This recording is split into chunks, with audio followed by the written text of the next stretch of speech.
Mai Digital International. O ngatai whakamama a koe ni, aho tā hiwa a kosi mai kau kastamai Australia no sira mo Amerika lahi.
Lawana tu hako hoki te vikinga ki tātou tamani ki te langi.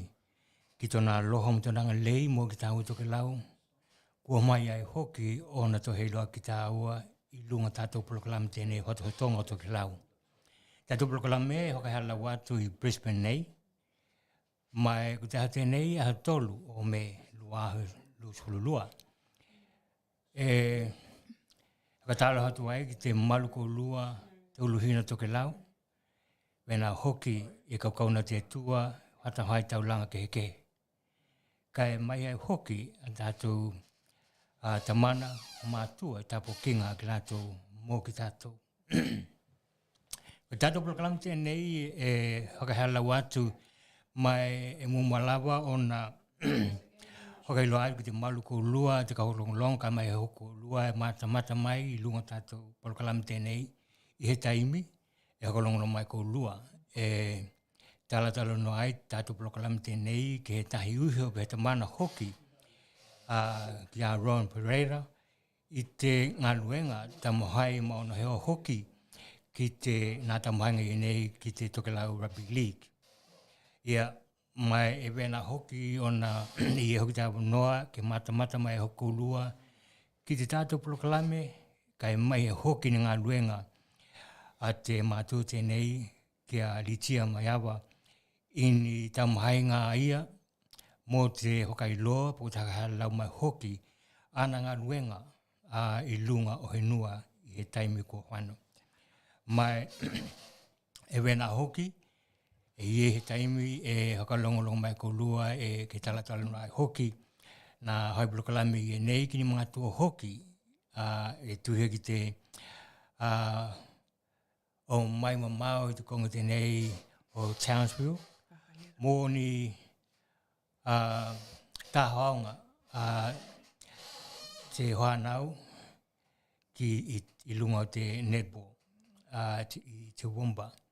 Ia kai ko lua e lata I hoki te konga tenei mana ia ko kai tātou eolo I support te tāmohanau tenei Tokelau ki ana tāmohainga.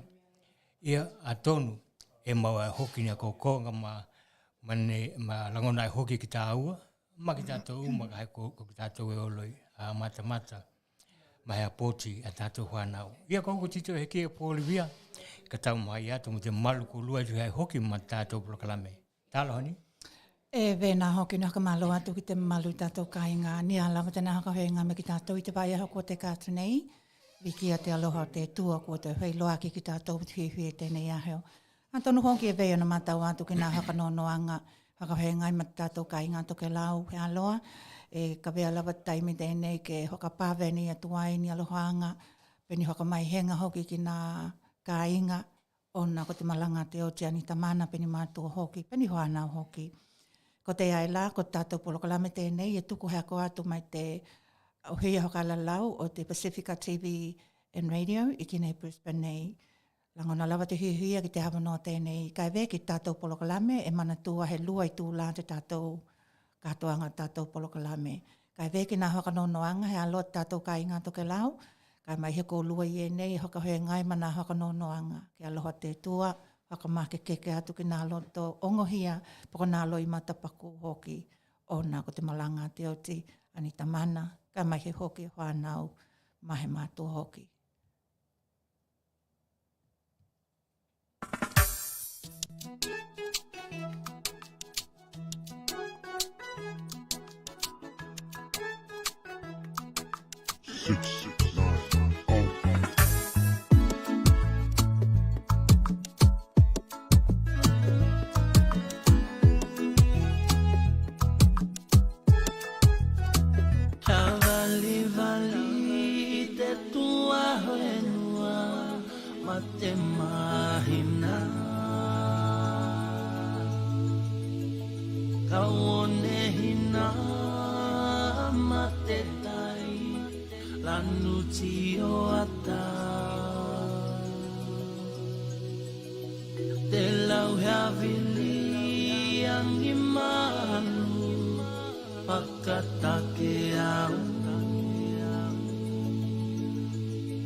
Ia, malo lawa te matamata mai ia he ngata i tēnā vena hoki te whakalongolongo mai ni.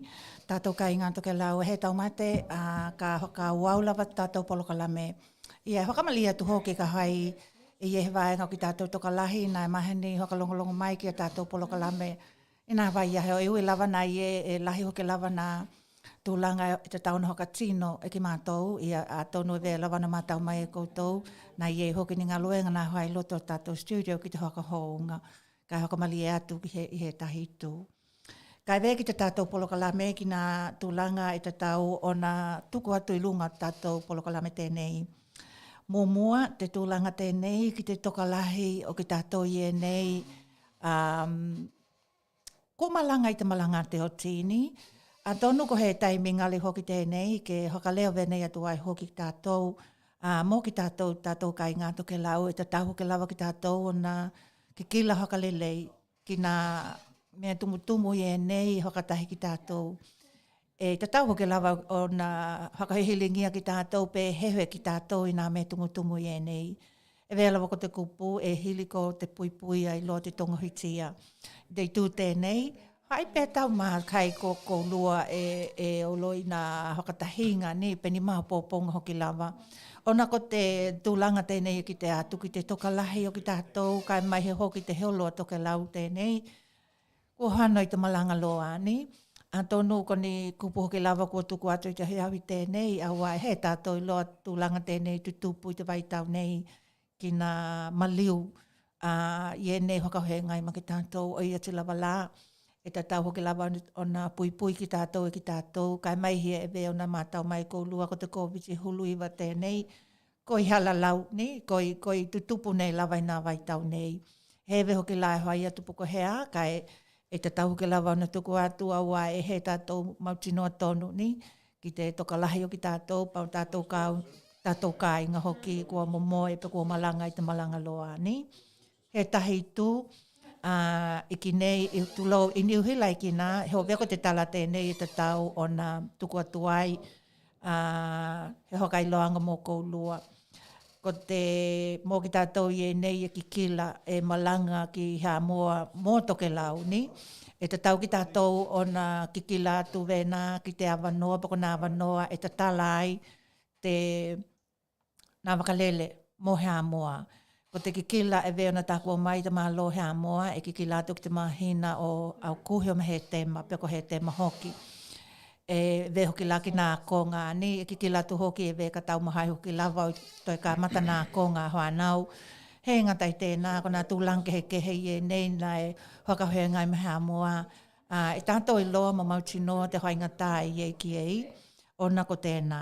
Ko tēnā i la, mō ki tātou i e nei tā pēna, pe huia malanga hoki ki whenua, e tatahu ke lawa ona whakamauti noa ka haiku koe huia malanga ki Tokelau. Ona ko ki tātou e lele, pehe lele ki hea moa, e tatahu lawa koe ona whakaheheo ko taki, vave, ki heo awanoa i lunga o nā wakalele. A wai te taimi tēnei, e whakatāua lawa ki lātou ni tino moni o hea moa, ki lātou i e nei, e mautu i hea moa, ni, nā tangata hea moa moni.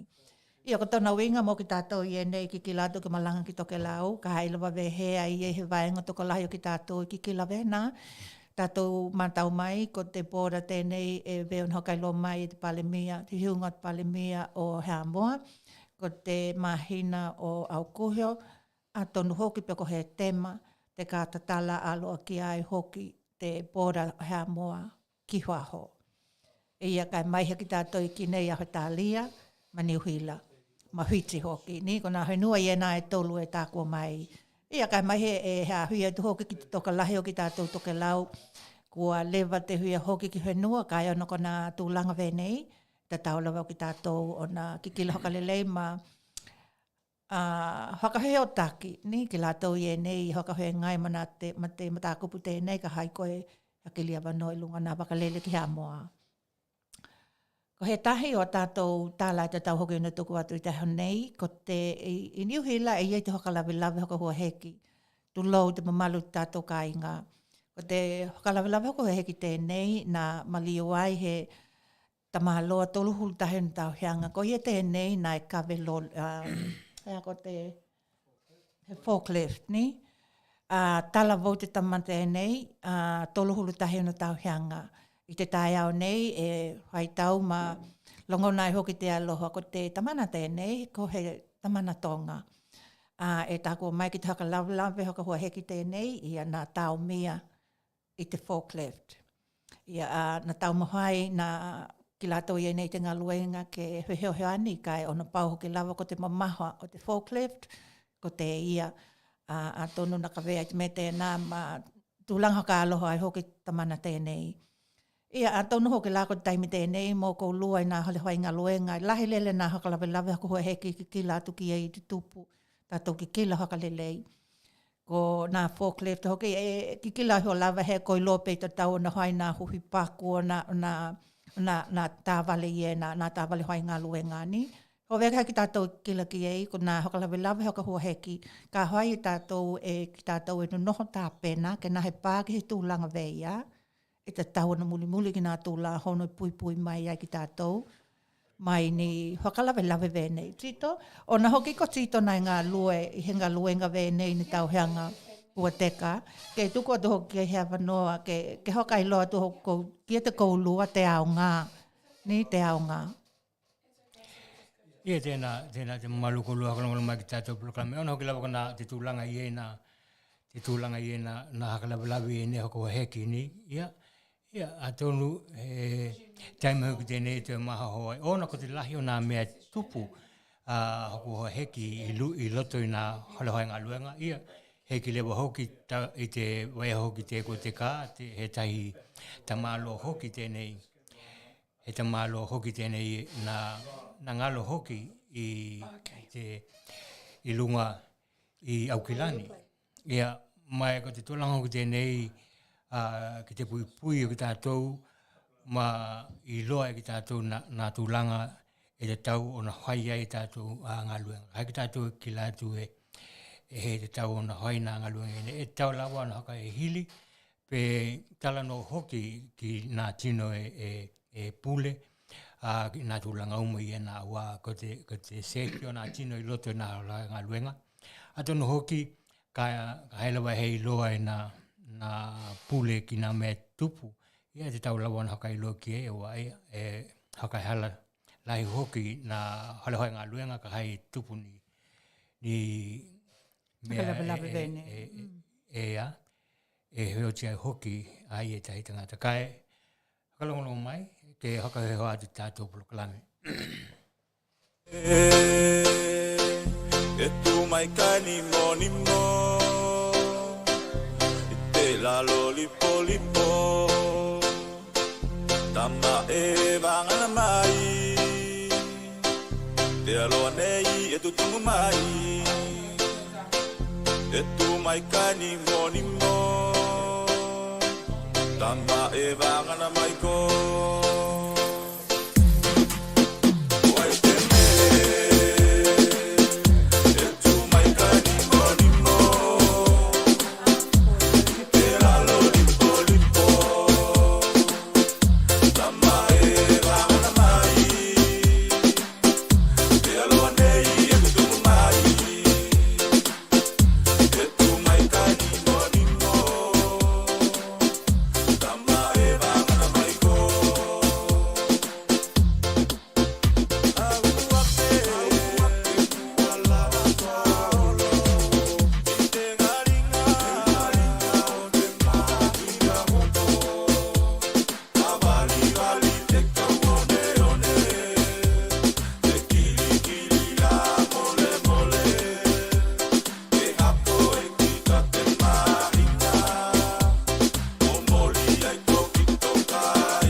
Tēnā, mana ia hoki te pehe tēnei ni, he aho lua tēnei, aho ie nei te tau ona pepehe hui ai ki tātou, e wilawa ki tātou i tanu mia ni tūlanga o te nā hakanonoanga ia kai e te tau hoki lawa tātou mana tō ngia ni, te ola māua e ki tāua, he wikinga tēnā, te hoka hoki ki tātou liki.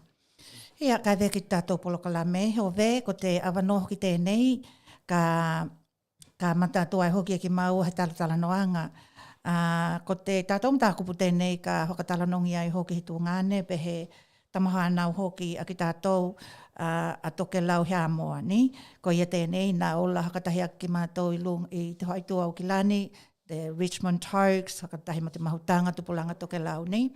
Ia ko ia tēnei ko tona ingoa ko Ronnie Pereira tulo moa. Ia, ka koia hoki tēnei, ka nā iei ni tahi whakamoimoenga ki he tahi o tamana nā lahi hoki tana heo ninga.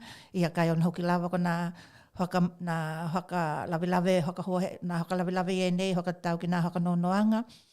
Ka hihi ai te tamana tēnei, pa ka tuku atu ai tātou tamana tēnei, ki te tahi tamana ki te waia heo.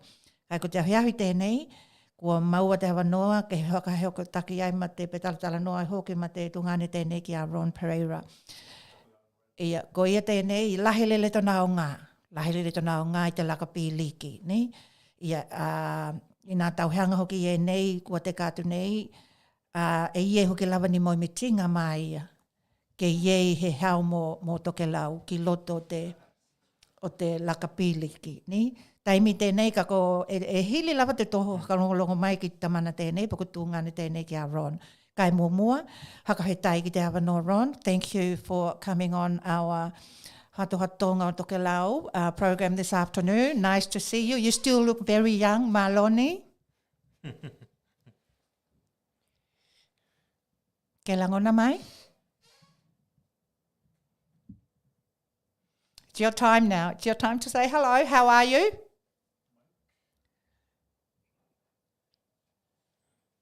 Can you unmute your... He's unmute, but we still can't. Here we go. Can you hear me now? Yeah, you can hear you now.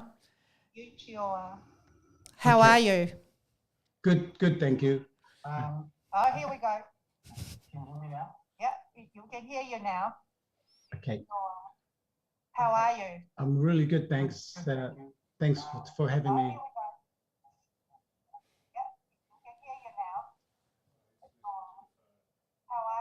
I'm really good, thanks. Okay, you okay there? Okay, let's try again. Are you listening to your phone? Okay there? I think give us Let's try again. if you can give us a moment, what I'll do is I'll turn off Are you listening to your phone? some Okay, all right. of these apps and then I'll yeah. Ia, kako taumahai atu tātou hana tēnei. E vean hakalongolongo mai ko lua, ko te tungane pa ko te tamana hoki tēnei. Mahutanga ki mātou haitua o ki lane, ni? Ko iena taha o lakapili ki mo Richmond Togs, ni? Toka lahi te mai tāne o Tokelau, pa ko hānau te mai Tokelau i loto tea. Hakalaptu tonga tēnei Richmond, ni? He ngatai tēnā, nā ie hoki hawa noa, lahi tona heo ani ki whanau, kai e hoki lawa tana ngaluenga, ni? Ana ngaluenga haka he ngai mai ia ki te tauhinga o te kāinga. Kai ve ki tātou mata kupu, e koiloa i he lua tauheanga tai tolu tauheanga ko te kātu nei, na kā matai ho hotua ke nā mahuhaunga o Ron Pereira. Whakatatau ki he hao mō Tokelau, ke iei lawa he whale mō Tokelau. Mō tangata ke mahai ai o ke awa noa ai hoki i te mai tāne o Tokelau, poko mātua hoki, poko uheo Tokelau, e hia ka vea ma representative o Tokelau i te lakapiliki. Ia, ko te tamana tēnei e lahilile tana o ngā. Mai a tonu e vea ki te tolu tauhanga tēnei kua te kātu nei. Nā ka mata tauhai pe tauhawai nā moi mitinga i nei. Tēnei e vea ia kua heololo. Good afternoon, Ron. How are you today? Good, thanks, Denny. Can you hear me now? Yes. Okay. Apologies for that. That's okay. A little bit of inexperience. Okay. Well, as we know, that we would like to give you the opportunity to introduce yourself. I think it's best coming from you because I might make a mistake. Yes, no problem. E mua haka mawala laku ki tātou kāinga.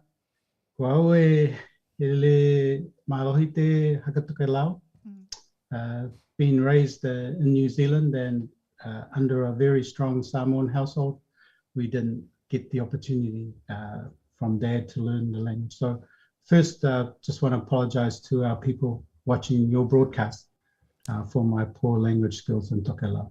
But I can assure you that the heart is pretty strong there in support of our people. Thank you for the Yawanoa. My name is Ron Pereira. I am the child of a lady called Alofa Aiono, and my dad is Ino Pereira. You can trace his line through Katie and Lafaele Pereira, who I guess were established in Whakaofu, and then later on spread throughout the rest of Tokelau.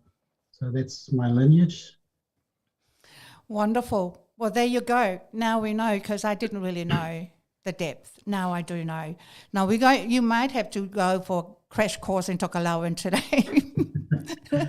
But I think, Ron, with what we are hoping to achieve this afternoon, okay, you've been talking and hoping and dreaming of having an association or a federation or something like this to the so that we, the Tokelauan young men and women, could have a home to call home when it comes to rugby league.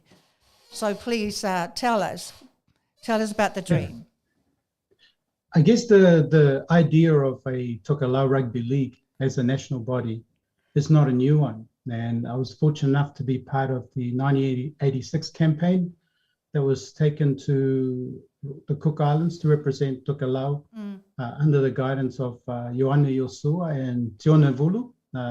Probably remember those characters. Ioane is still going well today. So the idea of Tokelau to exist as a rugby league organisation is not a new one. But throughout the years, we've seen other smaller Pacific Island nations just grow and grow, and Tokelau seems to be always lagging behind. But we've always had the talent to compete. Even in 1986, we were competitive throughout the years of the Pacific Cup. And even in the advent of the South Pacific Games, we have been competitive. We just didn't exist as an organization where the international federation or the rugby league, the international body, could take us seriously. And for us to compete at an international level or even on a regional level, we had to meet minimum standards. Yeah. And so the work that we were looking to try and get off the ground to establish Tokelau Rugby League has been we've been chipping away at over since 2019. It started off as a WhatsApp messenger group page, and then it's just carried on from there. I do remember being part of that chat group. I mean, I've never been a rugby league player. However, I've always been a great supporter, you know. But with that in mind, with the dream, I'm pretty sure that a lot of the Tokelauans, not just the current players, but also past players, will they be playing a big part? And I'm thinking helping in any way they can. We really hope so. As you know, with our community, it can be challenging at times, and you got some really great superheroes out there, the likes of Sam Pānapa, Lutelu Toloa, Reverend Kyle here in Auckland, who are supporting this idea. But just to get it off the ground, that's where the hardest element is. We've been trying for the last few years, but unfortunately with the advent of COVID, it's really stopped us really getting our wheels into the ground. Right. So yeah, we really will. Our generation, Emmy, you know, is probably the ones that really need to get behind this to encourage our children, and then hopefully our children will take that on board. So you're right. The past players will play a really big Yeah. role if they would like. If I may ask, how far have you gotten with you and your committee in place? How Yeah. far have you gotten to establishing this? We now exist as an incorporate society in New Zealand. Wonderful. We've sought approval from our home nation. One of the minimum standards is that Tokelau Rugby League has to be endorsed by the home nation, and the other one, it has to be recognised and endorsed by the community. So getting us to exist as an organisation hasn't been a problem yet, because it's very small steps. The real big step is for us now, and we've been wanting this to happen over 2 years, to have an AGM, our first ever AGM. And we've been really fortunate that we've got some really great regions out there, like the Hutt Valley and Porirua, who are really organised. And we've got the basic building blocks there of them jumping on board. In fact, our the tournament we were supposed to participate in last year, we had quite a few players from the Wellington region put their hands up. And again, COVID got in the way and we weren't able to fulfill that commitment. Yeah. But as an organisation, we exist legally. We now need to hold our first AGM, and don't want to let the cat out of the bag too soon, but hopefully you will be speaking to a very well-respected personality within the Tokelau Rugby League in another few weeks or so. Yeah. And then hopefully our rep there, our chairman there, Luther Toloa, will fill you in on more of the bones of that arrangement. But the key thing for us now is to get a hold of all our regions, get the representatives. We want all the regions represented in the organisation, and at some point look towards Australia too to be part of this organisation. Right. And then Samoa and Tokelau. Tokelau will always, our home nation will always have representation within the organisation. And yeah, so we're chipping away at it. Yeah, you are chipping away. And after all, it is a legal entity now, isn't it? Correct. Congratulations. I'm pretty sure it's been with COVID. Well, I suppose we can say thank you, COVID, because this has happened now. Yeah. So we look, with or without COVID, I think I can't, say enough of the work that some of the couple of the guys behind the scenes have been doing. I can't speak highly enough of Luther and Reverend Kaio and their support. We've had some really good support too. We've had Himmel, Koro, and Snow from up there in Whangarei. Snow's been wonderful. Same with Semo. We just need a few more hands on board now. There's only a few of us, and the trouble is we're all spread throughout the country. We just need a few more hands on board to help speed this process up. Well, obviously, Ron, this is a reality now for Tokelau Rugby League, yeah? And I'm sure there were challenges apart from COVID along the way. How did you guys deal with these challenges to which enables yourselves and the team to progress through to where you guys are now? Tokelau Rugby League, that is. Yeah, dealing with our community and dealing with the rugby league body as an organisation has been challenging. I started the year off with an afro, and, and it's I'm hoping it'll grow back at some point. No, she's been challenging. Let's just say, and what we want to do is once we get the AGM off the ground, we're really we're hopeful that within our own community, there's a lot of superstars out there that wouldn't even realize that this is what we're trying to do. We haven't been really good at getting the word out about Tokelau Rugby League, because we live and work our own lives, and whatever time we have afterwards we put towards this organisation.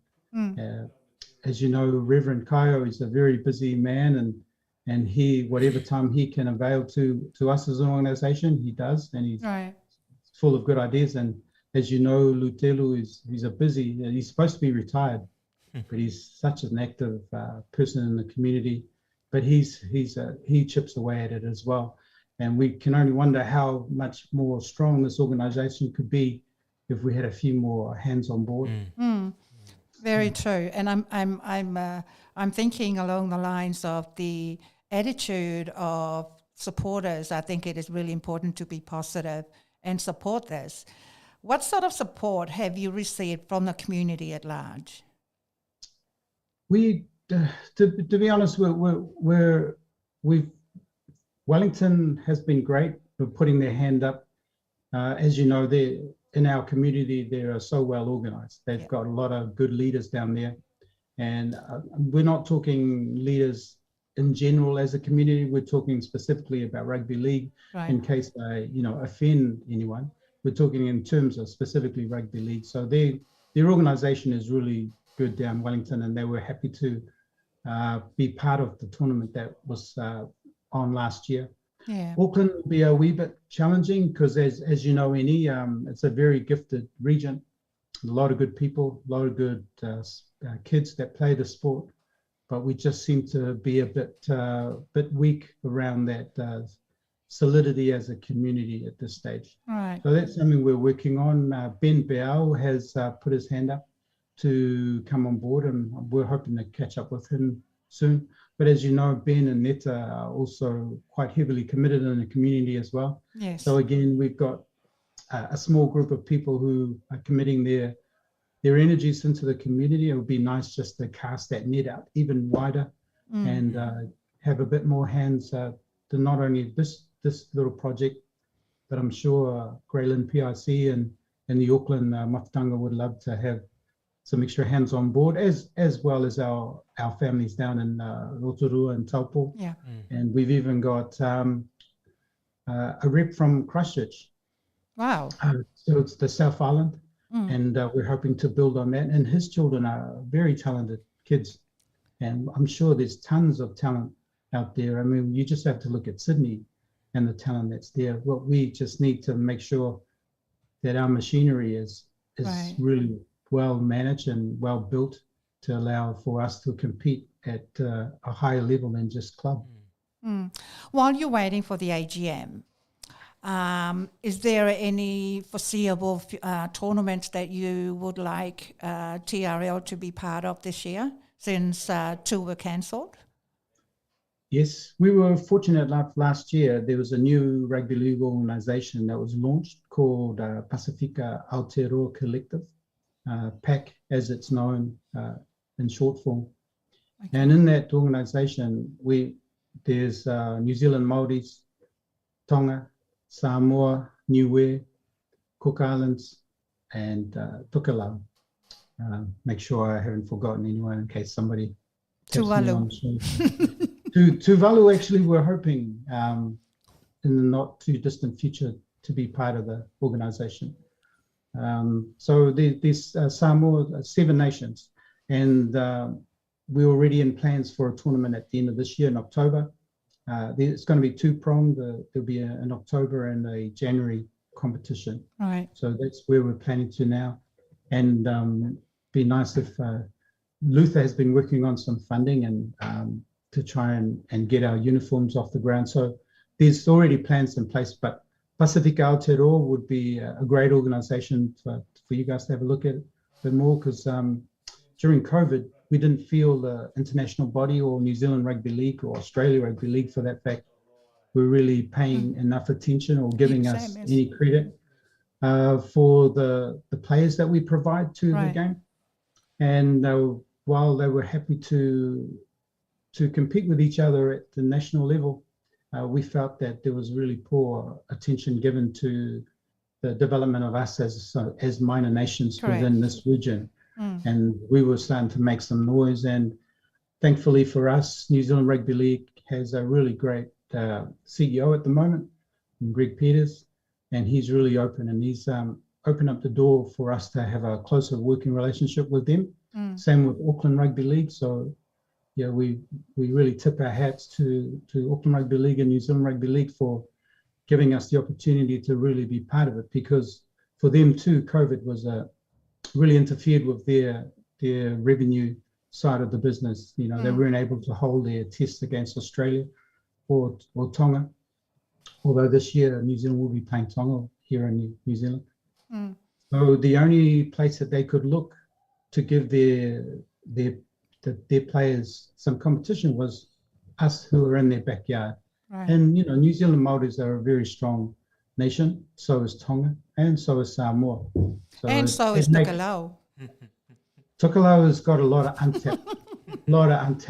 You know, Lance's boy, and you know, Lance has got some grandchildren and sons, and those who are great players. But these are only the players that we do understand. If you're aware that since our migration here to New Zealand, there are part Māori, part Samoan, part Tongan kids who we could easily get into our network. We just have to have the people to start doing that homework and trying to get them all into a database.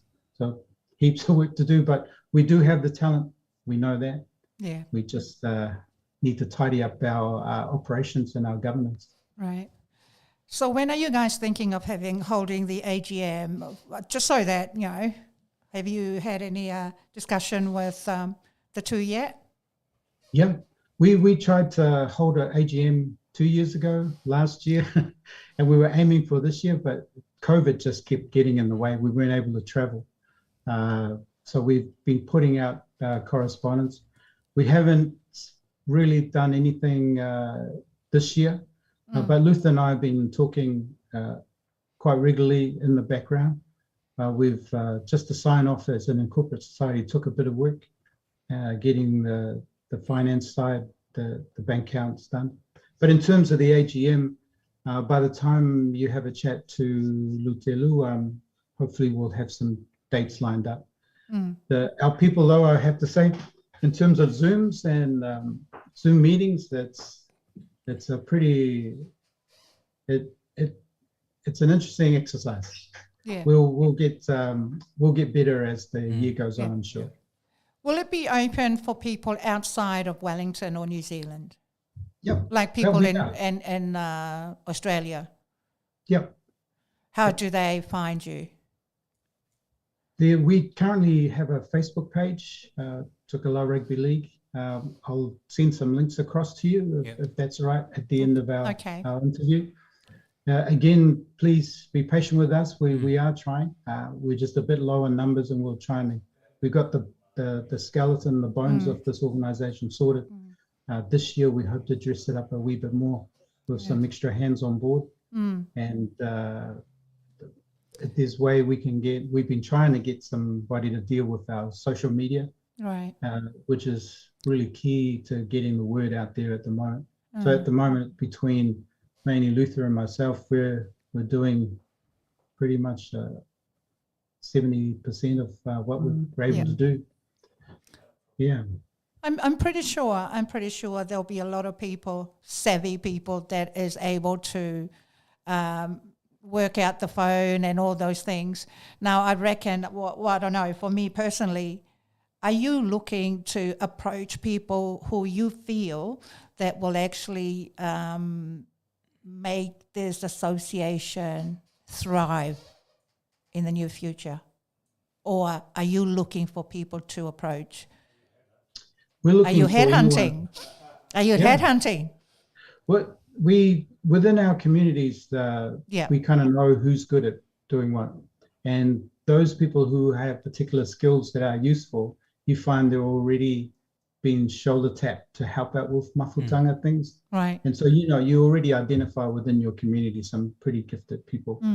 But beyond that, and you find that they will actually be kind of committed to a point of being overcommitted, so to speak, but we want to just let people know, hey, if you're interested, you don't even have to be Tokelauan, because at this stage we're keen to get the ball rolling, and then at some point bring in Tokelauans if they're available. First option, of course, will always be our people, but if our people are a bit slow in putting the hands up, then it's why not offer it to somebody who's interested in working on a project until such a time we were able to convince our community to come on board and support. Right. It may be that just that case that once we get off the ground and they start seeing some good work coming out, then people will put their hands up. They don't have to be New Zealand based. We've had a lot of sessions. I've held workshops in Rotorua and Taupo and talked to our Wellington folks. Northland's also interested, but again, time management is a key thing. Right. But we're definitely keen. So if you're offering your services, well, the services I'm offering is what we can do via this TV. That's the services we can offer in terms of helping out. Where we can, help you is basically this. Now, if people were interested in getting themselves really, really involved, say in the committee, can they specifically contact you and the committee that you currently have at the moment for anything? Mole mole? Yes, probably the best one is to get me on my private email. We're looking to get a domain, but of course that depends on funding. But at this stage, it's ronnie.pereira@gmail.com, and that's Ronnie without an E. So RONNI.Pereira@gmail.com. Okay. Maybe one day we can have a tournament between Auckland and, I don't know, Brisbane and Wellington. Oh, it would be good. And I think Australia would be we got some really good talent here. I was happy. Yeah. I was fortunate enough to come over there in, I think, 2011 and helped out with the Sydney Easter tournament. And some talent that was coming out of Townsville and, up in the Gold Coast area was awesome. And even the local children there at Sydney, we've got some good talent out there. We just need to bring them all together, and that's where the hard work is. Yeah. And speaking of some good talent, your brother a few years ago was not too bad on the footy field himself. If Jack is listening, even your tutor. I tell you what, I think once you have it, it never leaves you. I'm pretty sure of that. And if anything, I need to, Hatohatonga Tokelau needs to congratulate you. I know it has been a battle. I know it has been, but you aim for that goal, and that goal will find you. You've done well with the people by your side, Lutelu and Hokaoho, and of course the others that I haven't mentioned. Now you also have supporters here in Brisbane. Any more things you want to say to the listeners or the viewers before we say thank you? Yeah, I think we need to acknowledge those who laid the foundation. Luther always told me that the beginning of the Mafutanga were a bunch of Tokelauans who missed fellowshipping with each other. And how it started was they traveled to Wellington and played some footy, and from that missing of each other's company grew the Mafutanga, and then grew into the boys who just want to have a look at rugby league. And for the likes of the people that I know, the All-Lingers and Ioane Osua that I knew of in Auckland. It's a funny story, if I've got a couple of minutes, is that... Yeah, you have 20 minutes. I was playing for Richmond and under 20s and 21s, and there was a few of us who were shoulder tapped to go up topside and some trials, and then a bunch of people turned up at my place, and I came home and I was asking Mum, who are those people? In Samoan, because we weren't allowed to speak English. And she said, it was your dad's family. And I went, oh, okay. And so I went and had something to eat, and then when they left there, I got called into the living room, goes, I said, well, what do they want? She goes, oh, they wanted to know if you want to play for Tokelau. I went, what? I'm not a Tokelau. Because my dad never really spoke to us in Tokelau. And if you ever grew up in a Samoan household, they always kind of look down on the Tokelauan people as their little brother. And so I grew up with that mindset. And then my mum, she's a lovely woman, says, no, which means, it's time for you to go and support your dad's side of the family. And I almost cried. And but I obeyed, and I went down and played. I think it was actually Ioane that did it, but I actually went and played for the Richmond Tokes, where I should have been going up to topside.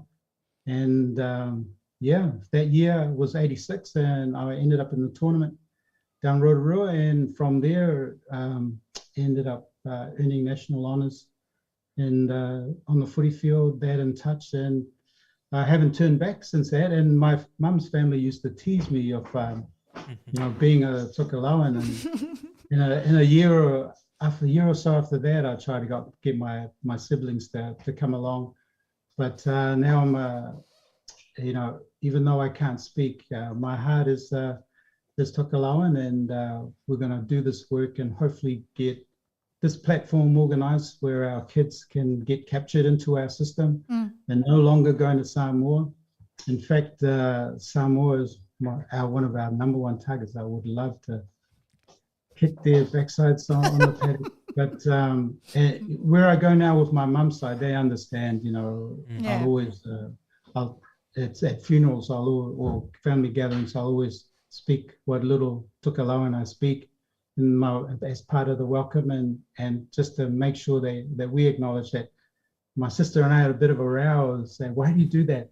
And she went on, man, as only Samoan women can. And then when she finished, I said, all right, you finished? She goes, okay. I said, did God make a mistake in allowing me to be born allowing us to be born who we are? Did he make a mistake? So if you don't want to be Tokelauan, grab that kitchen knife, go and cut off all the Tokelauan that you can find and throw it in the rubbish. And then we'll come and talk to me after. And after that, they kind of settled down. So no, it's so thankfully for those Tokelauans that did visit Mum and convinced her for us to come across. I haven't turned back and have got to meet some really lovely people. And may we, by the end of the year, get through and get our AGM and make some real big headways. Yeah, but yes, acknowledging those guys that went before us, acknowledging the work that Luther and Reverend Kyle, Semo and Snow have done in all support, and people like yourselves. Wellington, the Lemasios down there, Vaka, Ana Ake Pereira. Yeah, and the guys down at Christchurch, the Kelly. Man, it's a great thing. I mean, we definitely want to be further ahead than where we are now. Right. But as you know, with our community things, she's a wee bit of a struggle. But I think we know that we'll get there, hopefully within this year. So we can, you'll start seeing us on TV. That tournament, I'll have some more information on. In a month or so, we'll start getting the marketing material out. Great. And last year's tournament was aired on Sky, and it received more viewership than the cricket between, I think, the summer series here, which was Australia, England. So the league tournament had more viewers than the cricket, which the Sky people were really rapt about. Wow, there you go. We just want to build on that now, and Pasifika sports in general. Thankfully for COVID, was a huge thing. Yeah. I think, if anything, my personal view, COVID has taught us how to be more patient with each other. And I think you can achieve through a pandemic. And for you guys, you worked right through 2019, right up until now. And that's when we started, the COVID-19. So hats off to you guys. Any more things? I don't know whether my partner has something to ask you or... No. He's doing pretty good. Well, we just want to encourage, and we're sure there's a lot of superstars or superheroes out there within our community who want to come on board and help us little guys to try and get this thing off the ground faster. Right. So if they've got any, there's some great people up there in Brisbane who have been, just kept an ear and an eye out for us, and who are keen to be part of it. But just if you can imagine the difficulty in weaving together our community here in New Zealand, how much more difficult will it be to try and weave in Australia as well? But we know, like, all it takes is a few tournaments, and we can try and bring some of the kids across to us, or we'll send our kids across to them, and before long we'll get a decent network happening, and hopefully draw in more of our players that we've lost to the other nations. But thank you again. I apologize again to our people for my lack of speech. Tokelau. Yeah. So apologies there, but thank you for the avanoa of having me here with you tonight. Wonderful, Ronnie, and I can honestly say we are also here for you. Yeah. Anything you want us to do with regards to exposing and putting it out there, we're more than happy. All you need to do is just ring us, so we can put you on a Zoom thing like this, and you can tell the people yourself. Wow, that'd be awesome. We'll actually factor that in as part of it. It's a really important thing. Yeah. So that people can actually, put a face to a name. Right. And it'd be awesome when you get Luther, hopefully and yes, Luther will be on next Tuesday, as he wasn't available today because of the funeral. But in saying that, we appreciate you, Ron. He'll be a heck of a lot more articulate than I am, and a lot better looking, and he's got more hair. I'm not going to say anything about the hair thing, but I do truly thank you for giving us your time this afternoon. Good luck with everything that you guys are facing with regards to getting this rugby league, Tokelau Rugby League, up and running. You do have our blessings from FATOFATOGA Tokelau team, and more so, I'm pretty sure a lot of Tokelauers are happy to hear what you guys are doing for Tokelauers in general. Okay. Congratulations, and we are very, very proud of you all. And like they say, Ron, they say every good thing takes time. And I know that things will work out for your team. And I hope with this program, we can show a lot more to our people, the work that you fellas are doing. And again, congratulations to the team and your hard work. And we pray that, he will provide you with all the knowledge and the know-how to get our people together to play this beautiful game of league. And I suppose it's not just league, but it's a way of keeping healthy. In saying that, we hope all the best for you guys. Ron, thank you for your time. Thank you. Thank you for the opportunity, and thank you for again. Okay. Yeah. We'll talk later. Tahani? Ia, malo Tokelau tēnā, a tonu kona mitamitanga i nei, e he nāko ki lātou i nei, e hui tata, ma he momoina po, mo te tauhainga o te Tokelau Rugby League. Ia, e langona e ki mātou i nei te studio, te aloloha, ia ma te support hoki ke tau nuku ki nā tūlanga i te tauna pāki e. And I believe with the support of o ki tātou, e manuia, ma whakatau nuku ai e nei moi meeting. A vea na tako mai e Ron, kua ma ea te lahi o nā hono tanga kai ko te hono lahi tēnei whakatali atu ki ei, ia a tonu e longo mai he taimi ko i luma nei, au a taulua matamatanga. Ia kai vea ki tātou polokalame Tokelau, ia e heo vea ia ka tā te tātou pehe, o i kua ka matamata e hoki ki tātou ki nā ngaluenga ngali a Litia Maiava ki nā pukeata video hoki ai e lunga Tokelau. Kai ko te taimi tēnei, ka hai kua ready mai tātou tamana i te hakahiolonga mai ngā tātou nā tā, ia kai matamata mai.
Ja, tēnā, tonu e vela wako nā mantamatanga o tātou polokalami te hiawi tēnei mā lo Tokelau, tēnā kuhaka longolongo mai kou lua ki he tahi wāenga tā ua o te talanoanga tēnei ma Ron Pereira. Te vai a heo la, ka maua e hoki hawa noa o te FATOFATOGA o Tokelau, ke tala noa e hoki ma he tahi o tātou tamana, ko ia tēnei ki alu te lutoloa, ke hoka te tau lava ki tātou ma tā kupu tēnei. Ia a tonu e ka haiko kou lua e awa noi te vai heo, ia ko te taimi mahani lava mai te hoa ki te ono, taimi o Brisbane o te tātou polokalame. Ko te next part o tātou polokalame, ko nā ngaluenga a te mana, peko litia mai awa i lunga o nuku nono i tai lua tau henga ko te kātu nei, i he taimi o te ahoa, peko tau maui te ahoa. Tātou kamatamata ki te tūlanga o Tokelau, ni e ui lawa ko nuku nonu tēnei e puke mai te ata, kai tātou e te tau hoki ana ki kila ki te lahi te kehenga, kai mai heki mātou i ene kua lewa te inuhila, mana tua lele ko nā matāhanga nā e lau e hoa lele. Taimi tēnei, ka mata ki tātou ki ngā luenga, hako he tai hoki ki te uhe tēnei ki alitia mai awa, peko te mana hoki ki ana ngā luenga lelei, tēnei kua hakatanga mai, ke mata hakatahi ki tātou, ki e i lunga tātou polokalame. Tēnei la, ka tuku atu ke whakaheolo mai hoki tātou ata tēnei, tātou matamata hakatahi ki e.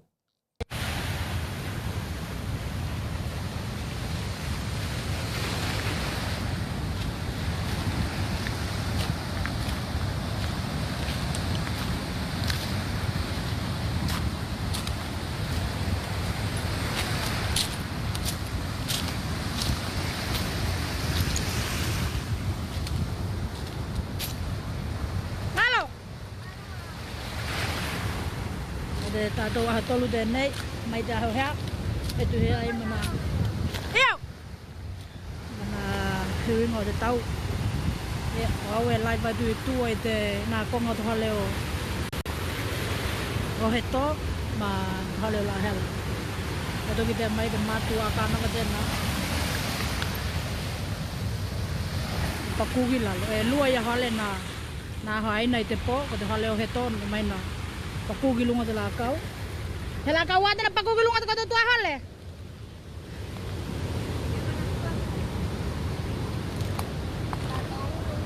Te ulu? Ia. Oi la te iena. Ia na lele o kia. Mai ava. Ia. Oi mato tunga ne. Na unga o ito. Alo mai ko. Te ulu o wa te kai mo te na la u kai. Mai ko te la ma te la la. Dal ko ko te la la ulu lat na pakugi lunga te hale. Na e tira na lave ya. Ka lagi he tira na moi loto ne. Ya ko te mal. Iya. Iya. Ko te po ne. Oi ko te o. Te ha on na hui. O. Tapi te batangi la he ne. Iya. Lela ko mo ta toka ne. Iya.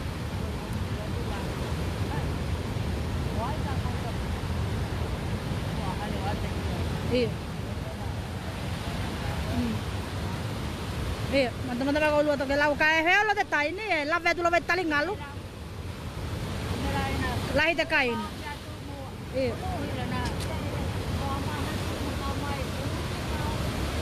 Iya.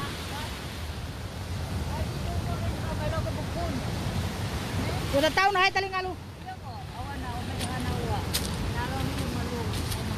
Te ya la ko ka vai ko.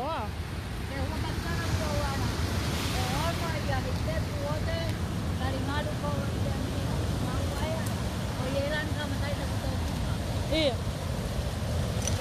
Lagi lah gua keli alele hoki. Toi cici oi lalu. Iya.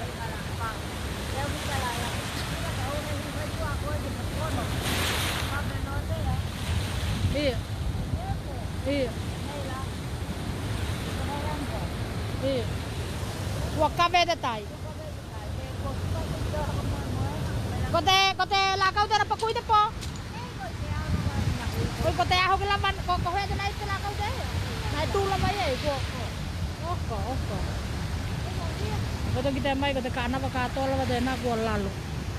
Ena le mai na heu hek ko lava ikina ko ka mata keliu mana na niu mana kanava ena ko papu te kanava lahi ia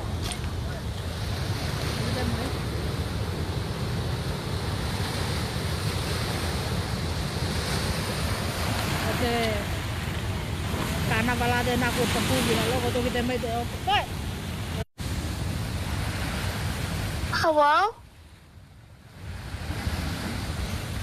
Kanava lahi la de na le mai na tu ye wa fano ka to gila lo kita mai de malo hi te oda ona ngalu paku ka to gila lo ko tu gi ne ye laki ko te talingalu de na hana we na ga lo hi o malui petrol de va nga de na e laki ka va mai tu ye he la ka tu ai ma de talingalu ada nuku ya ha ve he tai ni pa mai da do talingalu de ngalu nga de nuku gi tu gi ne kai ko te liposi de na mai te tala te hui ngata to tau do vai hone ka mata mai da ngo kita ho ha ke pa mai lo kita ho ten nei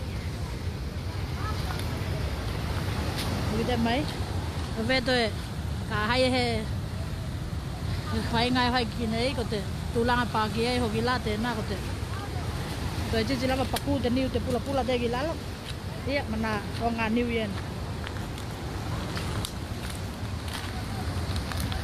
lahi le te huinga lahi te kere ka vea mai te tatou o ki tatou ki nei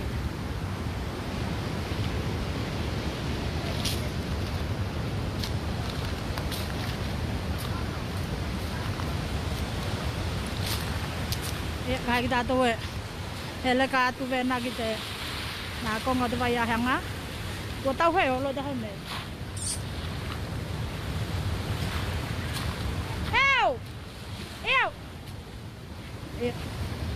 e kita mai ngai atu lagi tua te haleo o malai ma tuia ne mana tua mai ko ia ko tolo to tuia te nai tuai ko tua tonu la valade malu ho kita na ma tua de kia pio Julian Sila mai. Tuan no mai te matangi. Me na mana wanga kai koi heolo te hewo te tai mate nakeo te tai. Te hewo tua.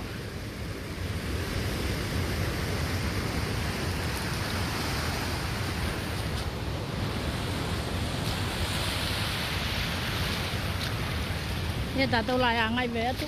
Na ko ngai ne nai mau nga tai le le. Mana tu au na ta mai che au nai. Mau nga tai le ve gi ko. Nei ko. Mo hano de la hinga te. Te kere kele o nuku nono. E na hau lava ngai tu lava ki lunga.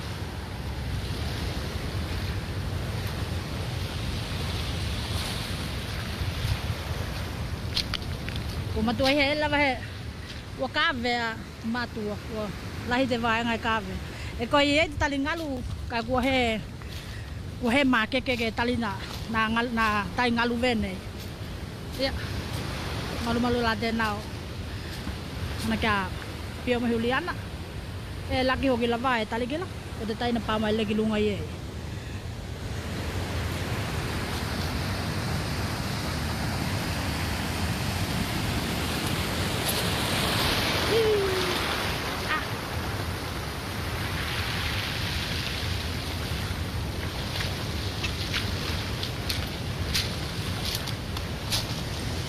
Hoki ko he te hoki kai pakut kana va den nei ko to kita mai kana va den nei tu tonu lava te ko ngai nu te nei o malai matui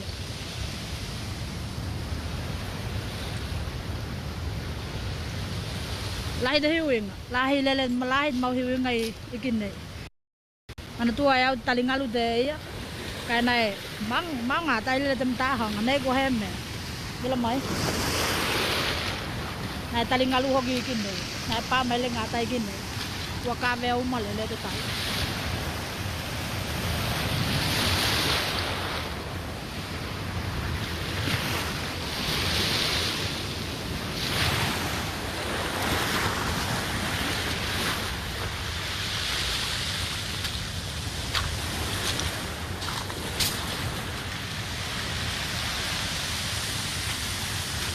la mai. Talingalu ko to. Talingalu ka to tena. Ko kabe ko he.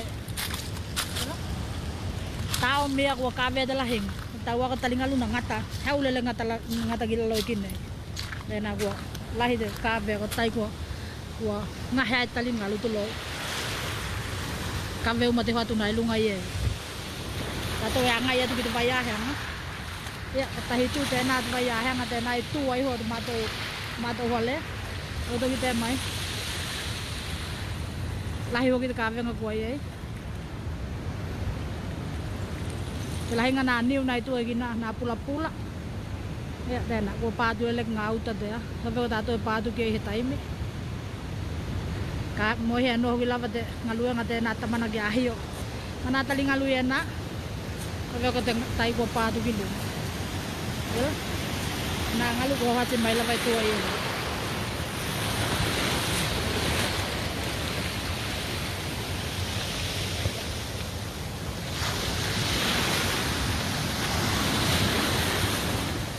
Dengar gua hati mai la lagi ni.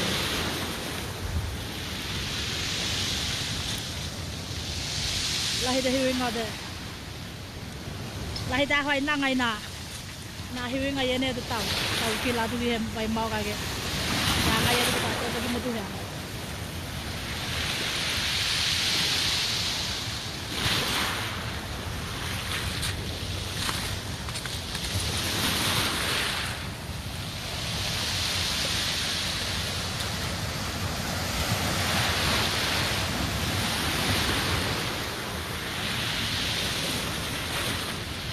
Kita mai lah, ketengalu ko hati mai lah vai tu ai. Ya, talingalu tena ko kave, talingalu tena ilalo. Hele ka mai talingalu de lunga ko. Telahi ngau kina hatu ko kave. Tau, ko lunga tanu la vai ko te awala lo tenuku. Te awala de ya tenuku itu athale. Tu athale tena no hoi tamana ka Paulino.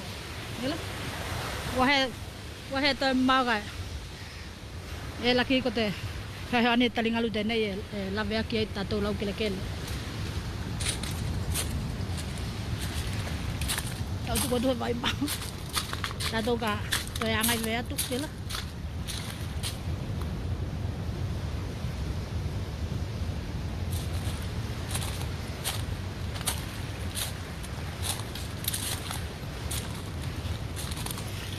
Ko mato e malo hi le matu. Kuan no hote matangi kila mai gua he hote matangi na kikini lavana na hui ka kote tai ngalu de ne ye ko tau he lo hoki na wanga momoka na hui ite hoka hui de na malo hi mai de lau he vili ka ko tai mi de ne ko pula lo lo de ali ke pui mai to ke lau mai na ka lo nga duoki na tala mai ata hom hoka ho ko lo manu ya hoki lo tau mo kita to. Ya, he koi lope. Pe ko hoia te talingalu te nei ko kau mai hoge te tai alo ai malohi na ngalu. Te na ko ve pe ko tua he konga i tua. Te na ko momoli mai te talingalu te na ve he tane vai te na ko wa ke mai ki tua na konga i nei pu avao, ni? Na tulo de na konga i nei o te hale te ahanga o lui. Ya, untuk kita metulang anak-anak ya na.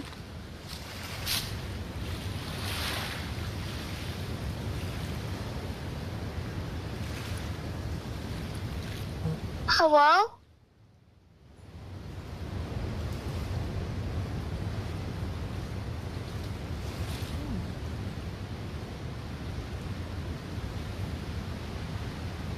Hello?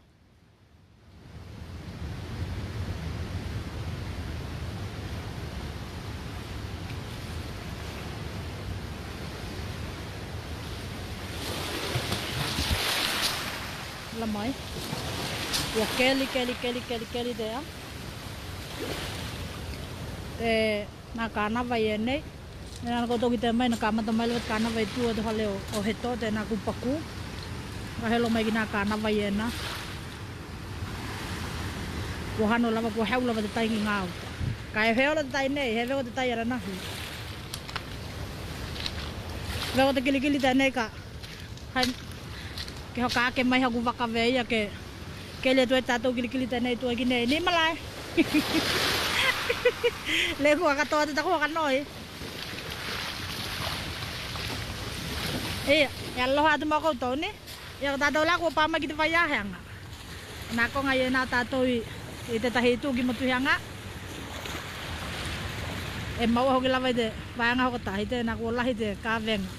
Heheani tali ngalu ki te pui ngā tātou i tū tēnā ki motuhianga. Ia, tātou i tū tēnei, e tala lawa hoko tahi. Ka he ai heheani ngā tali ngalu. E heheani ai ki te talinga o nā ngalu. Ela mai, matea lele te mena pāki e te ngalu i te pō. He olo i taimi nei kua tau noho mai te taiga na pālele ngā utai ko te ngalu.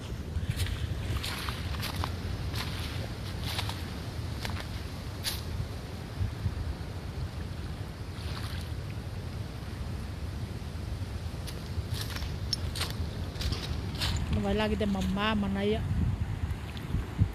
Mamā manaia te Tato ko ngā henu e tēnei. Ia, hei lopa ko hoia tēnā. Te kua moli mai e te kili tēnei. Tula mai ki nā lākau.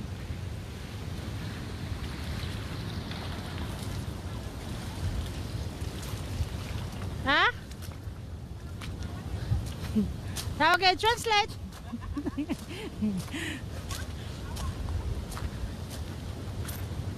Tango mewa kahiu. Waka tato me gupa wet.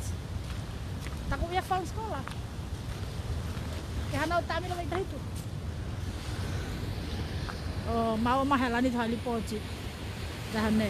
Na hoki ne hewaninga kua. Mana kamia mai e hoki tato o hui hao li pochi tau. Mai Apia. Da o hui hao. Kalawalawe hoka hua heke mana kamia ai niata. Ya nei la kua. Hoka tino e taimi nei. Ia ko nāta na kāma tātu i motuhianga. Angai atu ki te hale tau pouhea. Vena mai na atu mua e lua ia hale na ahoai nei te pō.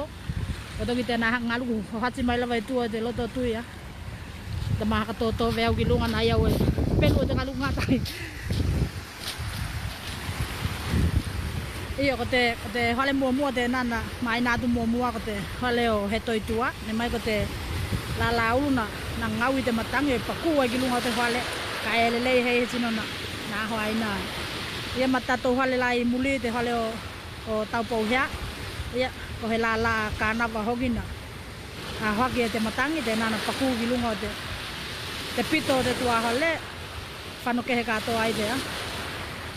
Te tua hale. Ia nei kua to toka nā ngaluanga i e nā na uhiuki e nā tamana tātou he nua.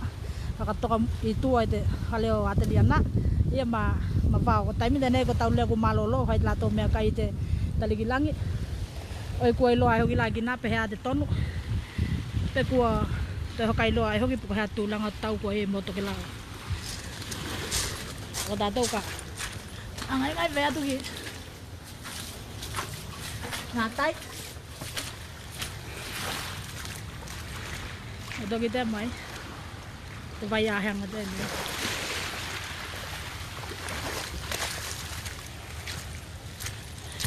Ngā konga i enei o tātou.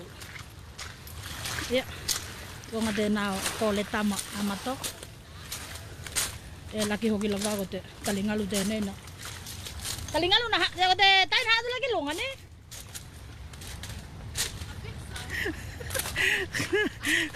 Tile poche tala tau.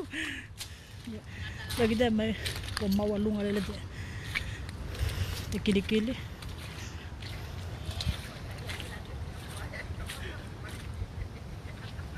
Ia, ko te hale tēnā o mui mahina. Ko te noho mai hoki te ngaluke. Ko ki nei la, e venei te mea lai mahu ai te hau o loto te vai ahanga. O nai ko te ngalu e hau mai ngā tai, te namo. Hau ai ma te ngalu mai tua. Nā tei tai me he tai he konga iei. Ia. Oi hanatu e veki lunga, hau veki lunga na konga iene. Ni e laki la te tūne e talingalu. Tato pitoi ko kumatu ai ke lia nā kānawa ie toi chichi pakuku mai ki la. Laki te ngalu.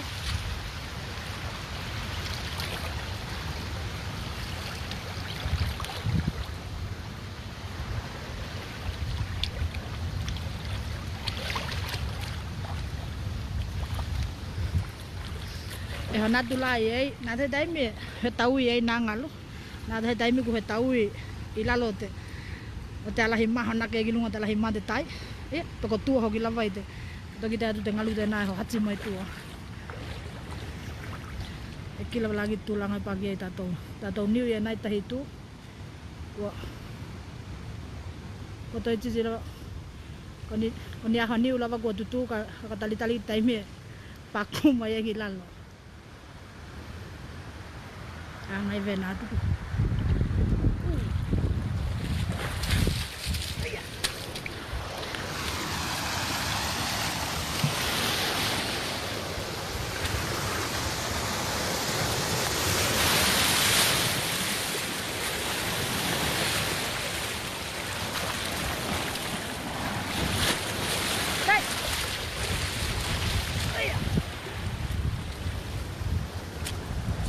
tona lua tona tolu o hite pukilunga tēnā kua hauke te ngalu. Atu ai hiwa lawa tātou tai.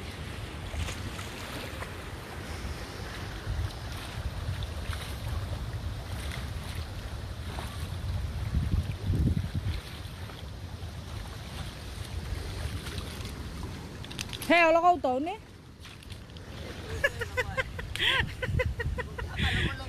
Kalong-kalong tayo eh hawa tanga lugilunga. Kalong-kalong tayo maya tanga lugilunga. Kila ka tana talo hite pute ya pa mai lugilunga. O iyo buha nang hite. Iyo. Kila vega we ha ga hite pute la lua he pa ya ka te ya na kele lugilunga.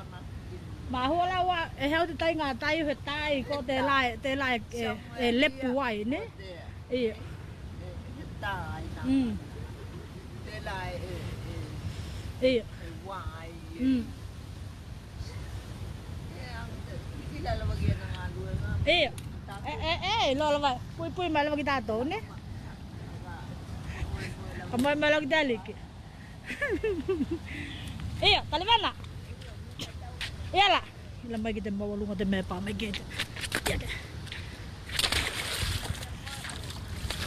mawalunga de me pa may gate ngal la sa tawit ne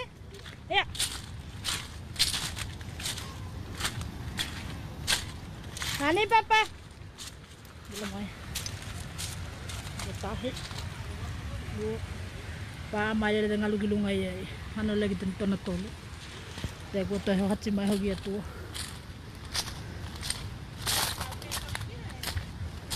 Ko he polo kala me ata taula ka na e mona. Ata taula ka hoy.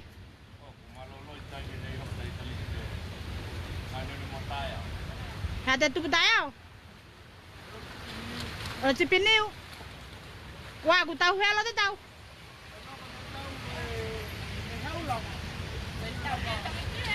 Heo lòng. Yêu cái này của mà lo một tay à?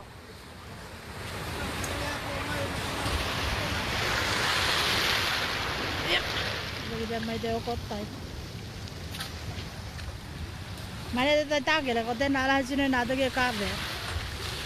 Cái hôm nay tôi cái ngon nhiều vậy em mà. Hả đây? Là pua hay pua thế? Hả thế? Ôi, cháu gì? Cái lắm mà, là mày lo to taling ngồi. Okay, keli lama pakai. Lani kalau kita, kok kali kita itu, kami lebih lalu.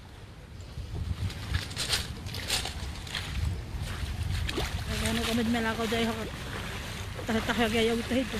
Tawit! May akala nga.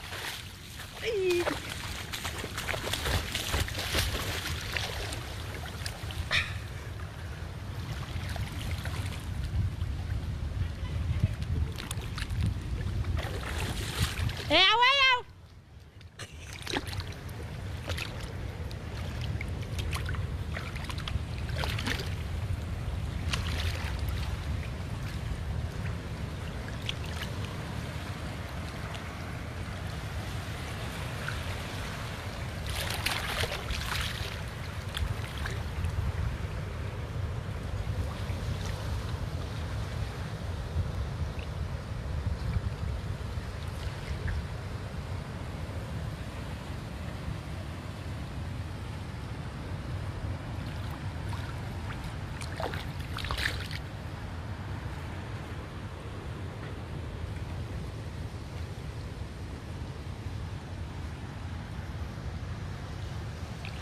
Ke teka te ngalu te ia ko ha vali atu e kolohi atu ki tātou tahitu. Mau te meha kālama.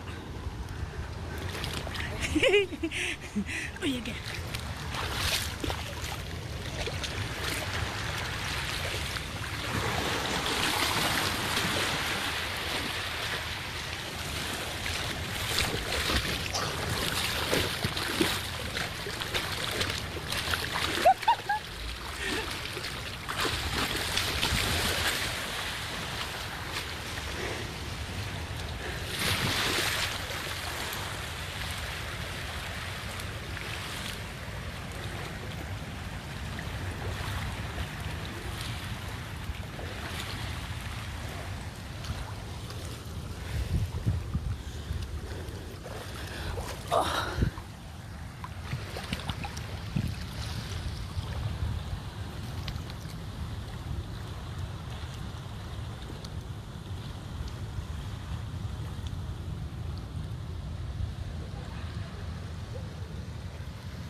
Hala gulung ah.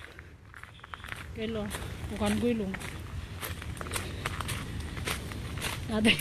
Nate kita vai tala hoe. E pelu te ngalung ngatai. Tato mau ki mele ni.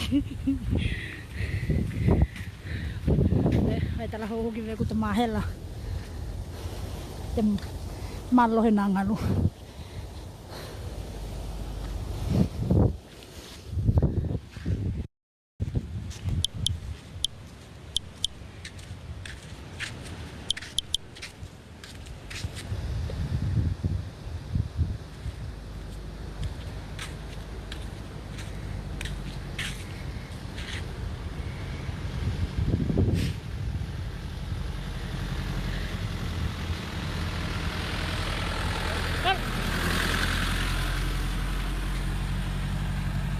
Ngalavaya na tatal.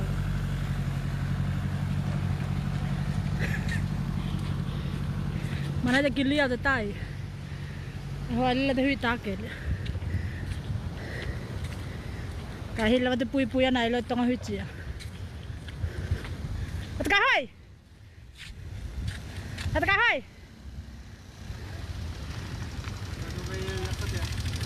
Tahu. Oi thora kamu. Kang ala batai me.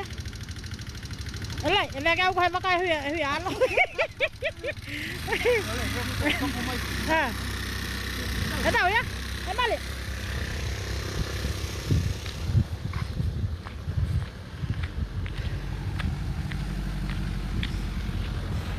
Iyalah. Ya, ada kita mai. Ah, lele ya.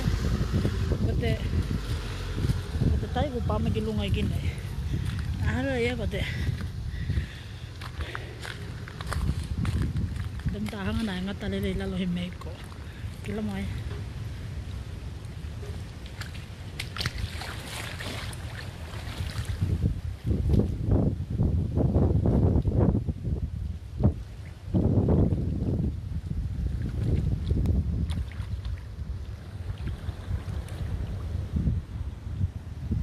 Lahi te hiu ingot tato.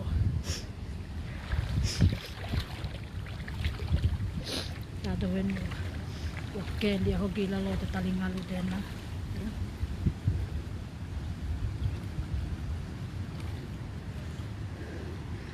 Tokelau, temi tene ka kamu tato ki tato ye ke tapuke na ko tamata ki takuli pochi oi ko to tato ta tama ata tu ha ko atu ka ke anga tu ki tato ki te taihala. Mutta mineli ja me vali poja tu lunga no kuno no Tokelau e tu hai matara tau.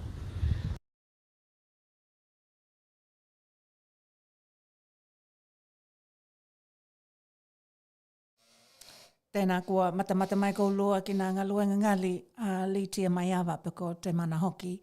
Tonu kua tuku mai hoki ke matamata hakatai ki tātou ki ei ke maha hoa wātili hoki ki tātou te climate change mana tūlanga ke kehe e vei au nā whakailoa i hoa i nā haiantihi. Ia, tonu hoki ko te taimi hoki lava tēnei te taua e hoki ki tātou na maha hoa ni ki o tātou atuhenua tūlanga ki a lātou tāpena-penanga ki nā hoa mana matangi mālolohi vēnei. Ki lātou lava ma te aloha ki tūlanga i e talohi a ola i e hea heko luma nei, ke talatala noa hoki ki te director pako te taki hoki o te climate change ni, Tokelau. Haka te tau ki nā tūlanga kehei e nei, tau mahai ki ei pengalulu haka tahi ki ei Tokelau, puipuinga mai e Tokelau mai nā haka lawe vēnei ni. Tito? Ia e langona lawa e ko te kupuitoko hua tēnei, e langona lawa te tahi e hia ona, ko te haka manatu mai te ki tātou kua lewa te o mai te peo kehe mai lunga o henua. Ki nā mea te tupu, ki nā mea hoki e hokahea ngai ma o tātou ka inga i lunga o henua. Uila wala ko nuku nonu tēnā hakahea wai te hata tēnei kai atonu. E langona hakatai ki tātou te o tia o te loto. Ea mate ki kila atu hoki ki nā tai hihiua i e nei. Kua ki kila atu hoki, we hoki ka nā hakamutalanga a te mātua tēnei ki a ritia. Ia, ko te tai nā hanake le leki lunga. E hua ki te tolu o he tepu te nana tū mai ai. Ki te maulunga, na pātu ki ei nā ngalupe te taime nei pukai a nā tā. E we nā hoki ki nā kau e nā pākuku. Ia, ai mai e hoki. E laki he tino na lawea i te lakau tēnei na pakuki lunga o te hale. Ia, we nā hoki ko nā ka nawa i nā kua. Ia te titi lawa ka pākuku. Ia, kai we nā mata mai ko lua. Ia, e hoki te ka nawa tēnā ko tātia mai i te tai. E mahau ai ki matua manatu ai ki Tokelau ni, ki te tūlanga i ei o tātou henua. Tātou talo pēa ke maua pēa Tokelau te aolotonga. Ki nā matangi mana hawe nei, ke pui e ia. Ai aola tangata, kai mai e hoki i Tokelau ma nā motu takitahi i lunga o Tokelau. Ia, Tokelau, ke te hakawa upea te tātou proklame, ki ni tamuhainga hoki, ki te mata hoki tātou ki ei, ki ni te hakawa ponga o te tātou proklame.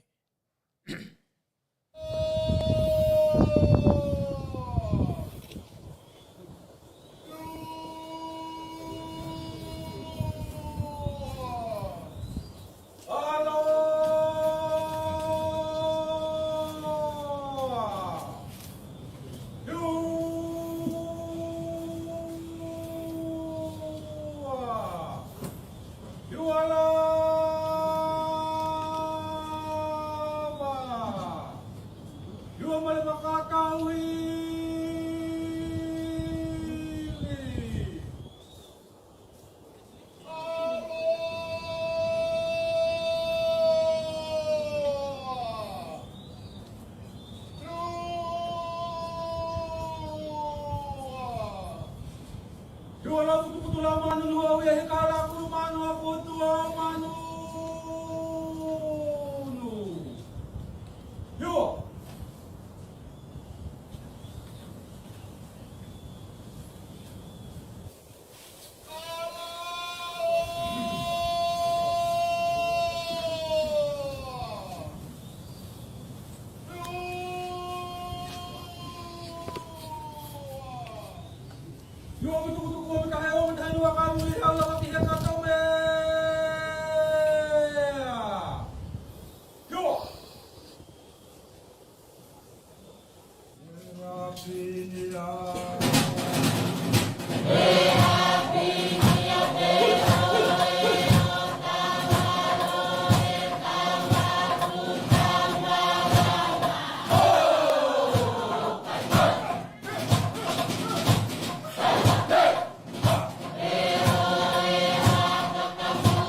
Ia, malo ni Tokelau.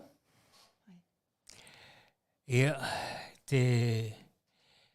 i te mata atu, he koulua, he koiloa ki te koulua, ki te matamatanga koulua. Ko nā ngā ruenga i nei, e wena mata koulua ki nā ata i nei, nā hakari atu. Nā ngā ruenga mānaia, nā ngā ruenga māea a te page te mana, toko te mātua tēnei, kia litia mai awa, kia ana ngā ruenga. Hoai mō ki tā ua, ke mata, mo te ki kila hoki tātou ki nā ngā ruenga ngali e nei mone iake, tātou hei ni ata veia e mata, petua ki kila hoki tātou ki ei, i tūlanga i ei Tokelau ia, nā hakahuihianga, ia kai wena hoki, te hiui i te tau. Mō ki tā wala e mata atu i whaho o henua, tonu e langona uma ki tā ua. Te manatu a loho hoki nā tūlanga ko pāke o tātou henua. Kai e lawa ona au atu i he taimi ko whano, tā lohia, e tō maupea i Tokelau i te puipuinga mai tātou liki ki te nā tūlanga mana mea hainga tā, o tūlanga hainga tā o te olanga, kai mai e hoki ki te kila atu, ki te heu o te tai mana amatangi hoki, e wena hoka hoenga iai i a Tokelau. Ia, kakoheki tulau, kakoheki hakau mātu tātou plokalame, ke e weo na mata i te mātu hoki na hakahili ki nā kohu i nei, e kohu atu ai ki māua. Ko nā ngā luenga i nei, ka nā tamuhainga hoki e nei a te mātua tēnei, ki a malingi heli. Te mātua tēnei e noho i Porirua. Mō koulua e hua manako mia ni kohu mānaia we nei. Ia, Ahoi hoki tana page, tako ki la ko tana page nei ia malingi hili ilunga te Facebook.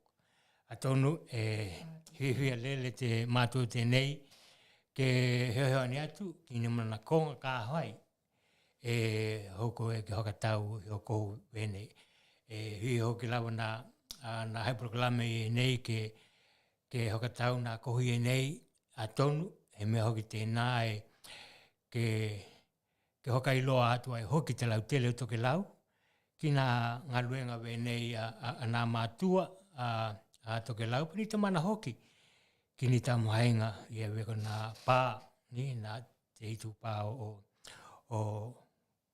te mana poko nā te māluloa hoki ia poko nā koho mana ia nei wea nā hoki ngai ki nā te mātu tēnei ki a malingi hili ia i he waitaimi hoki kua teka nā wea nā hoki na mata mai ko lua ki ni pūlau i te kona kai ko lua hui e mana ko mea ni pūlau i mai te mātua tēnei ki a moe ni i porurua hoki lahe te tā leni tēnei i longa porurua wa hoki lata hunu tēnei konga tēnei na o la kai hoki tuku tanga tēnei tali tonu au lahi lele te koloa tā ua i longa porurua ia hakili kili na ta mana matui nei ka haila wai kila tu kita tu kini mea ni ngā luenga hoki o tātou tangata tātou tamuhai ke hehoani ki ei hakatau na koa poko na tamuhai ngā hoki au tātou tangata He poti ni? He poti ki ei e langona e hoki i te koe te hia ko hehoani atu kini tamuhai ngā lei au tātou tangata Ko te peheta nei ka tātou heo wehe heo ninga hoki na loho mai ai hoki he uio ki ai lahea I ako, ma tona nephew ni, e te tau hoki lava o na tātou ka he pehe hui au ki ei na uhiungia e te Hikuli, ni? Hikuli band. Hikuli I porurua, ni? Ai hakalongolongo mai ki te uhio tēnei ma tona nephew, kei tātou te pehe tēnei tātou hiwa katahi ki ei.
Ia, kai koe nakalonga mai ki te pete nei, kai lawa e tupu haka he tonu ki te koe lunga lawa takapau te mea tupu ki ei.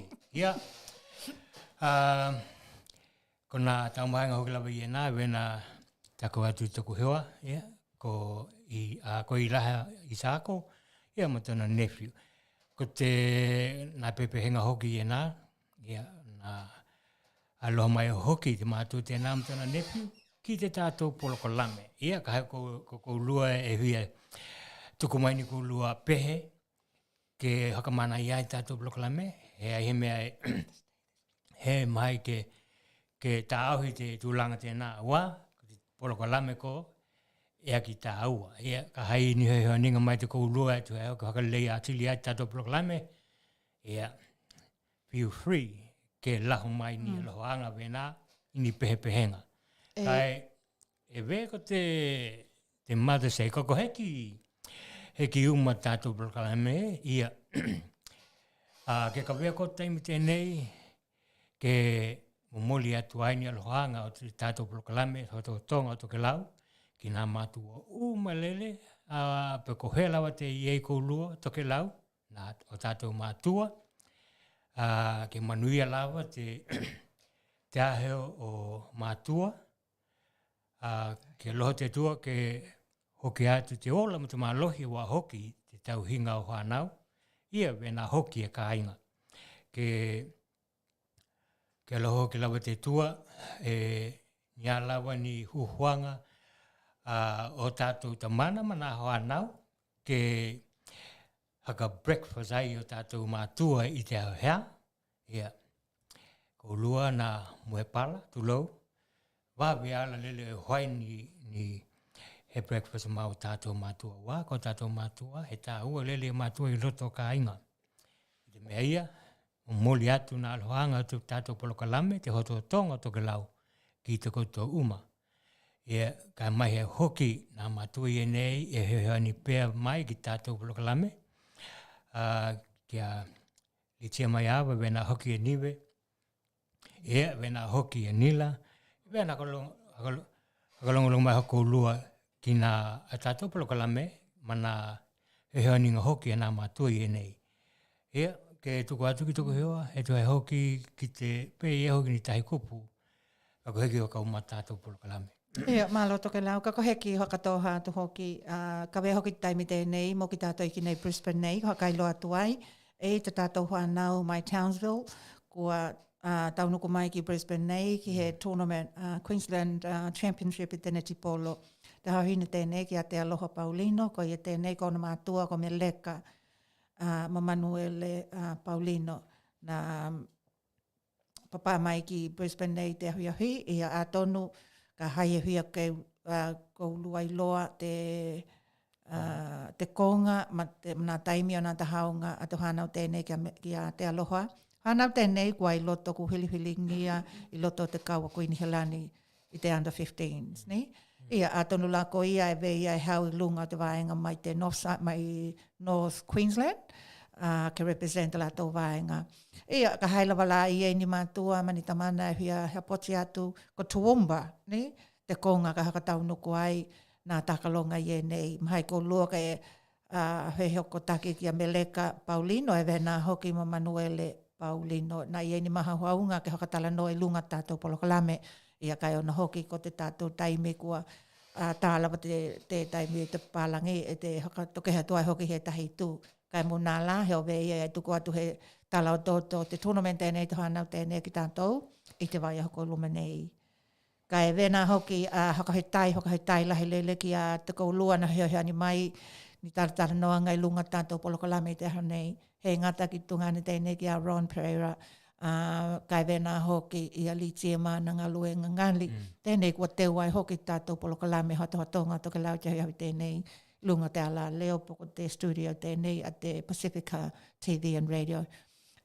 He uma te hea poti atu ma te hakahetai atu e tuhi ai hoki mana te unga lelei e nei e hai e koe kai whahuhi ai ki mātou i lunga te hatohatonga Tokelau li tia hakahetai ni. E credit atu lava ki te koe, awai koe loko koe e aloha lele ki Tokelau mau tamuhainga i e nei e ve ona aloha ngi ai hoki e Tokelau e koe ki au ngaluenga hakatino hakahetai lahi lele. Vena hoki na hakahetai atu ki tungane tēnei ki a Jekalolo, ki ana heo ninga ki te taukawenga hoki te tiu te hainga tā tēnei ki te drive angia o ki tātou ma te camera ma te computer mai e tahi tūlanga veia e koilo hoki kona tino i nei e ki lātou e kilangia i a suli ma toa lei ki laua i nei e whakahoingia te katoanga o te tātou TV channel tēnei e a kai mai he hoki ki e te koulua Tokelau e vena hoki o nakapā tu hoki ni alohaanga alokia mo te mātou mātua ki he hulu ka lolo tēnā i New Zealand, e hokatatau mona alohaanga ki te Mother's Day te hawhea nei tātou nā puli, ko nā mātua e tā ualere loto ka inga. O i oti lawa te me tēnei e komantua i toku mātua kai e pāki nā me venei, tātou ke huita ki nā mātua, tātou olo ki te loto i te hawhea on Mother's Day. Tāli tonu hoki au, ko nā hakamano ianga e tuku mai tātou mātua, e whaitapihi ai hoki ki tātou mā tātou whanau. Ia heo veko au hoki ka hakatoa hātu te hiahui tēnei, kai ka tuku atu ki a tito ka haka muli ia ki te hakatoa hā mō koulua, kai mai te au, kua kuhi ni holani heki a hakatoa hātu mō koulua tēnei tūla hiahui, hakahetai Tokelau.